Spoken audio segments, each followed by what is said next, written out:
Hello there. Welcome to Monday Mindset. And for the last 56 weeks, I have been doing Monday morning emails to our clients at Rev Optimal Living, to the community of Chattanooga, and anyone else who's joined in on our mailing list. And 56 weeks ago, 57 weeks ago, about that time, I made a commitment to write and put down words to share with people to really motivate them, to inspire them, to give them hope, and really share information that's been on my heart, on my mind, and what I've been looking into over the last several weeks, months, years, and decades. So today is the first week of an 8-week commitment that I'm going to actually be doing video blogs or vlogs or just sharing videos with you guys, because I want to try to switch things up a little bit, but also I find it very powerful to get in front of camera and share some information. I'm going to try and keep these videos under 5 minutes long, so I sometimes ramble a little bit, so I do apologize if I go over just a little bit,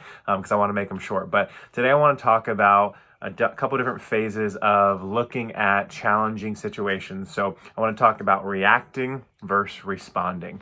So this last week I had a pretty interesting scenario come up. There's a documentary that came out that really mapped out a whole bunch of different things that was going on during this time that we're in 2020. It was a very well done documentary.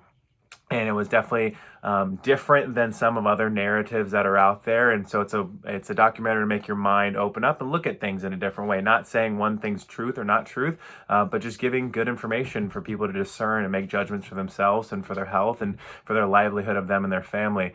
And I tried to share that information on this documentary on Facebook, and shared it on my story, and it got deleted. I didn't think anything of it, so I tried it again. It was deleted again. And so I said, okay, I'm going to try and post this. And then I actually got censored from sharing this post because it went against community guidelines. And it was a really interesting feeling because I had never experienced that before. I had seen other people experience that and go through it, but not me personally, myself. And so, definitely a part of me was angry, was upset, and I wanted to react big time in that situation.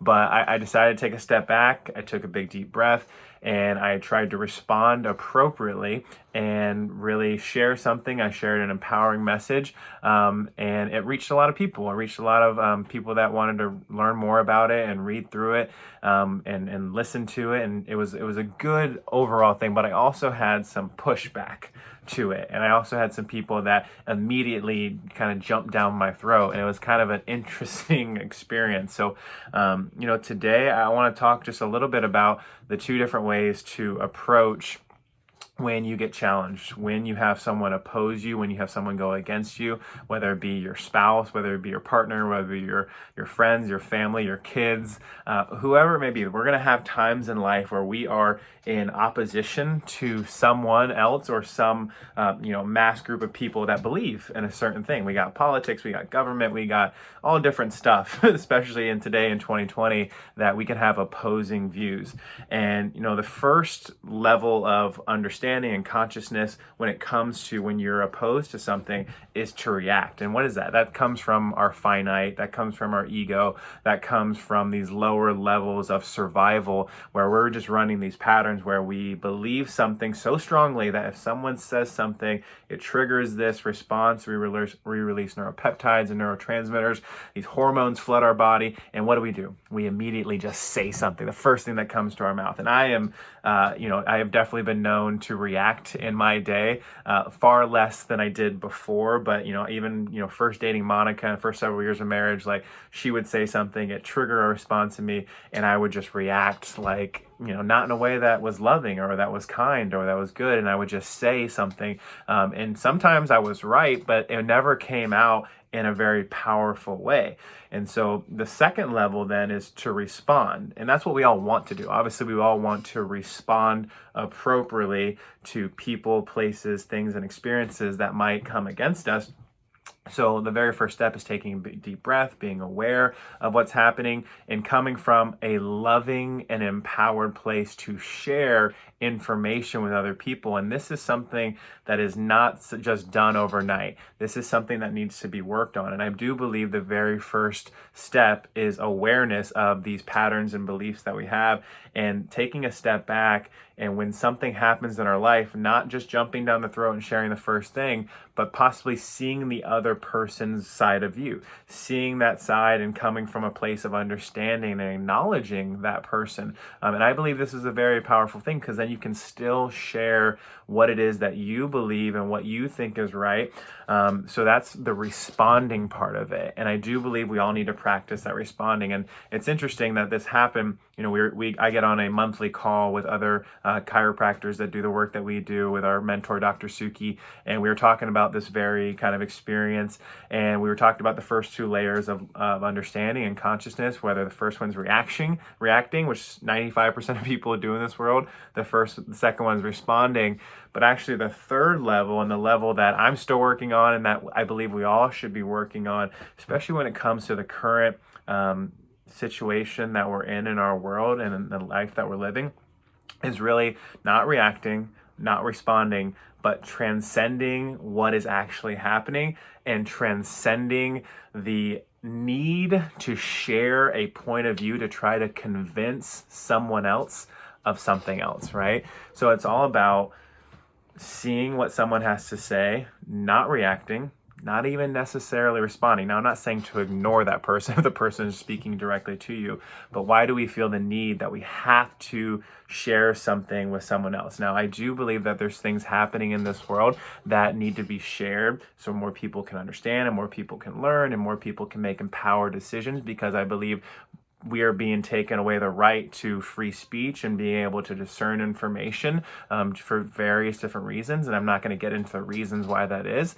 But what I do believe is when we engage in those interactions, when we engage in those things, all it does is it depletes our energy. It depletes our ability to show up as better versions of ourselves, and it depletes our ability to actually create something greater in the world. And I wrote an email about this either last week or the week before. I don't want to be against anything. I don't want to be against one party or another. I don't want to be against mask or for masks. I don't want to be against vaccines or for vaccines. I don't want to be against anything. I want to be for something that is going to empower people. I want to be for creation. I want to be for love. I want to be for sharing, really great and amazing experiences with people that are going to boost their happiness, boost their serotonin, boost their dopamine, and really allow for transformations. So, really my invitation for everyone today is, if there are certain things that are happening in your life, or maybe you're getting bombarded with negative or opposing opinions, the first step is to be aware of the times that you're reacting. Are you reacting? Are you coming from a place of lower self? Are you coming from a place of fight or flight and just going back at someone with the same energy? And if you put an energy out, you're going to get matched with that same energy. So we can really flip it by then going to the next layer, which is responding, possibly. And if we respond in a peaceful and powerful place, like I did to some of the people that reached out to me in a negative, all I did was respond with, I see your side. I send you nothing but love. I send you nothing but kindness. And I actually got really nice responses back, because I chose to break that energetic chain that they were coming after me. And then the third level is really just transcending it, not allowing and not letting those things that happen in our life to actually affect us at all. We actually see completely through it, and we see the beauty and the gift of everything that's happening. We see the beauty in COVID-19. We see the beauty in this global, awakening, and this pandemic that's happening to allow more people to connect to their families, connect to what's important, connect to nature, connect to good, organic soil, and doing all the different things to create gardens in people's homes. So there's amazing and beautiful things that are happening. And when we transcend the reaction and transcend the response, we start creating, and that's really where the magic begins to happen. So I hope this helps you. I hope this supports you. Again, I went over the 5 minutes. I apologize. I'll try to tighten it up as the weeks go on, but I'm going to commit to 7 more weeks. Please message me back, email me back if this helps, or if you have any questions. But I hope you have a wonderful Monday.